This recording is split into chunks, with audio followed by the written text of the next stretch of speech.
자, 이제 그 다음에 5번 문제 보겠습니다. 자, 5번 같은 경우에 화재 안전조사에 대한 설명으로 옳지 않은 거 골라라 그랬습니다. 자, 일단 여러분들 여기에 보면 이제 조사라는 말이 나오고 있습니다. 조사. 그러면 항상 조사라는 말이 나오면 제가 만든 말이 있어요. 조사 3인방이란 말이 있습니다.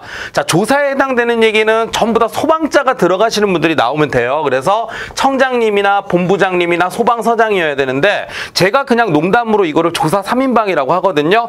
무슨 얘기냐? 조사자가 들어가는 데는 시도지사가 들어오시면 절대로 안 돼요. 그래서 소방 해가지고 요분들을 우리가 조사 3인방이라고 하니까 그 5번에 1번은 일단 옳은 얘기가 되는 거고요. 자, 국가적 행사라는 말이 있는데 여러분들 알다시피 우리가 화재 안전 조사를 해야 되는 이유 중에 뭐가 있냐면 자체 점검이라든가 또는 화재 예방 안전 진단 같은 거 자체적으로 실시해야 되는 점검이라든가 진단이 있는데 그런 걸 이제 불성실하거나 불안전하게 하게 되면 우리가 이제 화재 안전 조사를 받잖아요. 자, 그리고 화재 예방 강화지구로 지정이 된다면 화재 안전 조사를 의무적으로 받아야 돼요.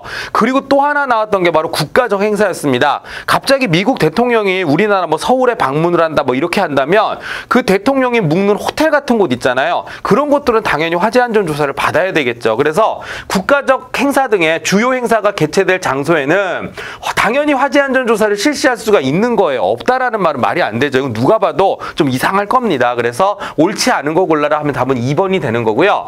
그 다음에 일반적으로 화재 안전 조사 항목에는 소방안전관리 업무 수행에 관한 사항이 포함된다. 뭐 당연하겠죠. 웬만하게 우리가 화재 안전과 관련된 내용이 있다라면 그 조사 항목에 들어갈 수 있다라고 하는 거고요. 자, 그 다음에 실시권자는 사전 통지 없이 실시할 수 있다. 물론 조건이 있어요. 이제 긴급이란 말이 나와야 됩니다. 그래서 뭐 긴급하다던가 미리 알려준다면은 조사 목적을 달성 못할 것 같아요. 자, 조사 목적을 달성 못할 것 같으면 사전 통지 없이 그냥 뭐 속된 표현으로 밀고 들어가도 되는 거예요. 그래서 그런 식으로 일단 여러분들이 이해를 좀 해주시면 되겠습니다. 그래서 5번의 답은 2번이 되겠네요. 자, 6번 문제 보겠습니다. 화재 예방 강화지구에 대한 설명으로 옳지 않은 거 골라라 그랬어요. 화재 예방 강화지구에 관한 설명으로 옳지 않은 거 골라라 그랬는데, 자, 첫 번째, 위험물 저장 및 처리 시설이 밀집한 지역. 자, 이거 위험물 저장 및 처리 시설이 밀집한 지역 우리가 화재 예방 강화지구로 지정할 수가 있습니다. 맞아요. 자, 소방관서장은 화재 발생 우려가 크거나 화재가 발생할 경우 피해가 클 것으로 예상되는 지역에 대해서 지정을. 자, 이거 조심하셔야 됩니다. 지정은 누가 하는 거냐? 요건 시도지사가 하는 거예요. 자, 지정은 누가 하는 거라고요? 시도지사가 하는 겁니다. 항상 주어가 중요하다고 그러지 않았나요? 이거는 조사가 아니에요. 지정이죠, 지정. 화재 예방 강화지구 지정. 이 지구라는 말이 나오면 땅에 관한 거거든요. 땅에 관한 거 누가 하는 거죠? 땅은 무조건 시도지사입니다. 그래서 이게 지구 지정에 관한 내용이 되게 중요합니다. 주어가 중요하다 그랬죠? 화재 예방 강화지구 지정은 누가 한다? 시도지사가 하는 겁니다. 그래서 요거는 옳지 않은 거 답은 2번입니다. 이런 거 형광펜 딱 칠해 놓으셔야 돼요. 여기는 항상 주어가 중요하다 그랬어요. 그래서 6번의 답은 2번이고요. 소방 그거 다 나오잖아요. 이제 소방관서장은 자, 이런 명령을 할 수 있다는 거, 명령권자가 되는 거고요.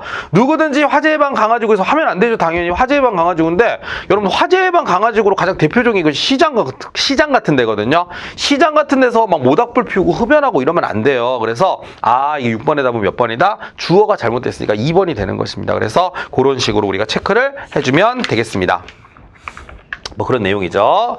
자, 그 다음에 이제 7번 한번 볼까요? 7번. 자, 7번에 보니까 특정 소방대상물의 소방안전관리에 관한 내용으로 옳지 않은 거 골라라 그랬습니다. 이번에 소방안전관리에 관한 내용이네요. 보겠습니다. 소방안전관리 대상물의 관계인은 자, 요게 중요하죠. 누구? 소방안전관리자 자격증을 발급받은 사람을 소방안전관리자로 선임해야 된다. 맞습니다. 자, 그리고 겸직금지가 있습니다. 특급 및 1급 요거 외우셔야 됩니다. 특급이나 1급에 대해서는 자, 소방안전관리자를 겸할 수 없다. 이게 무슨 얘기냐면 그 건물의 전기안전관리나 가스안전관리를 맡고 있는 사람이 옛날에는 1급 소방안전관리 대상물의 경우에는 겸직을 했어요. 내가 전기안전관리자면 소방안전관리자도 같이 할 수 있다가 됐었는데 그 겸직 조항이 사라졌습니다. 그거 얘기하는 거예요. 그래서 우리가 특급이나 1급을 뭐라고 얘기하냐면 전담 소방안전관리 대상물이라고 하거든요. 전담 소방안전관리 대상물이라고 하는데 이 전담 소방안전관리 대상물 같은 경우에는 뭐가 안 됩니까? 그렇습니다. 이거는 겸직이 안 돼요. 그래서 전담 소방안전관리 대상물은 겸직을 할 수 없다라고 하는 거 맞는 얘기고요. 그 다음에 소방안전관리 대상물의 관계인은 만약에 혹시 소방안전관리 업무를 대행하는 그 관리업자 있죠? 그 관리업자한테 이 업무를 대행하게 할 수도 있다는 얘기예요. 물론 그 대행을 할 때는 바로 밑에 나옵니다. 대행을 하게 되는 경우에는 거기에 있는 그 관리업자 중에 제일 우두머리 있죠. 보통은 소방시설 관리사인데 그 시설 관리사를 지정을 해요. 그 사람을 소방안전관리로 선임을 합니다. 그러니까 뭐냐, 관리업체한테 맡길 경우에는 그 관리업체의 우두머리가 소방안전관리조 선임이 되는 거예요, 우리 건물에. 그 대신 돈을 주겠죠. 근데 그럴 경우에는 만약에 선임된 사람은 강습 교육을 받아야 돼요. 왜냐면 이 사람도 교육을 받은 상태에서 이제 소방안전관리 업무를 해야 되기 때문에. 그런데 이게 6개월이 아니라 3개월입니다. 자, 얼마 이내요? 3개월 이내. 이거 외우셔야 됩니다. 그래서 3개월 이내에 강습 교육을 받아야 된다. 뭐 물론은 이제 관리업자로 하시는 소방시설 관리사 같은 경우에는 특급 소방안전관리 자격증을 갖고 있겠죠. 그래서 그런 경우에는 실무 교육만 딱 받잖아요. 그러면 바로 안전관리 업무를 할 수 있는데 그 교육을 어떻게 하라는 거죠? 적어도 3개월 이내에 받으라는 얘기입니다. 그래서 7번의 답은 몇 번입니까? 4번을 체크해 주시면 되겠습니다. 뭐 이런 내용이겠죠. 그래서 보면 될 것 같습니다.